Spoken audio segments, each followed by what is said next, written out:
Hello students, welcome to my channel math tutorial. I am Sarita. आज हम करेंगे class 8 chapter 3 exercise 3.3 का question number 3। Question ये है, can a quadrilateral A B C D be a parallelogram. एक quadrilateral है, quadrilateral ये है ए बी सी डी एक क्वाड्रिलेटर बना दिया हमने। Be a parallelogram if D plus, first part में क्या पूछा हुआ है, if angle D plus angle B is equal to 180 degree. अब हम फिगर में देखते हैं डी और बी, ये हमारा डी और ये बी, ये एंगल, इनका सम 180 है, तो ये पैरेललोग्राम होगा कि नहीं होगा। तो डी प्लस बी कई तरह से हो सकता है। When D is equal to 120 degree suppose कर लेते हैं एंड बी 60 डिग्री, तो 180 डिग्री इन दोनों का सम आ गया। It can B 100 degree, D को 100 ले लेते हैं और बी को 80, तो भी 180 आ गया। अगर डी को हम 90 डिग्री ले लेते हैं और बी को 90, देन आल्सो 180 डिग्री।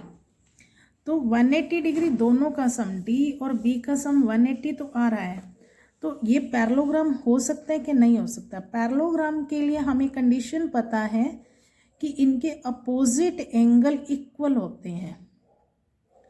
पैरेललोग्राम के अपोजिट एंगल इक्वल होंगे, then it is a parallelogram. D और बी की वैल्यू सेम रहेगी। अब यहाँ पे डी 120 था, ये डी और ये plus B is equal to 180 degree. D 120 B 60, no ये पैरेललोग्राम नहीं है क्योंकि अपोजिट एंगल इक्वल नहीं है। डी और बी, डी 120 का है और बी 60 का है, तो नो। और यहाँ पे डी 100 डिग्री है और सेकेंड केस में बी 80 डिग्री है, तो सम तो 180 आ रहा है, बट डी और बी इक्वल नहीं है, तो यहाँ पे भी नो हो सकता है।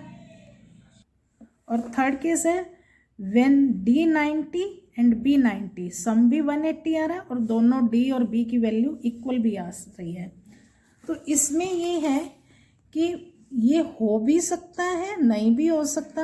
When D and B equal भी आ जाए और उनका सम भी 180 आ जाए, तो ये केस पॉसिबल है। तो इसका आंसर ये आएगा, it can B and not can be. हो भी सकते, कैन नॉट बी, नहीं भी हो सकता। When angle are equal and sum 180, then it can be parallelogram. और जब उनका सम 180 है बट एंगल इक्वल नहीं है, तो वो नहीं होगा पैरेललोग्राम। तो इसका दोनों है, इट कैन भी, हो भी सकता है और नहीं भी हो सकता। एंड सेकेंड पार्ट इज,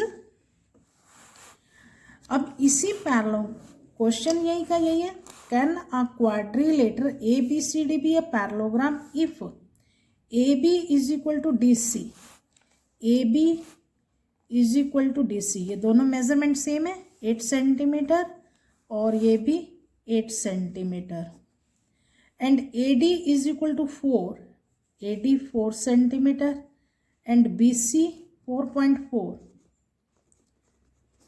तो इसका रीजन क्या आएगा, देखिए फिगर में, A B is equal to D C, दोनों अपोजिट साइड ये इक्वल है और ये अपोजिट साइड इक्वल नहीं है, यहाँ 4 सेंटीमीटर यहाँ 4.4 है। तो A B is equal to D C, but A D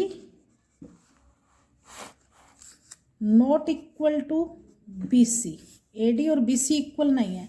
but हमारी पैरेललोग्राम की प्रॉपर्टी क्या कहती है, opposite sides of parallelogram are equal. Parallelogram की अपोजिट साइड्स इक्वल होनी चाहिए। तो इसमें एक पेयर है, एक पेयर नहीं है, दोनों पेयर इक्वल होने चाहिए। तो इसका आंसर भी नो आएगा, नो और no, it can not be, ये पैरेललोग्राम नहीं होगा। इसका रीजन ये रहेगा, opposite side of parallelogram are not equal.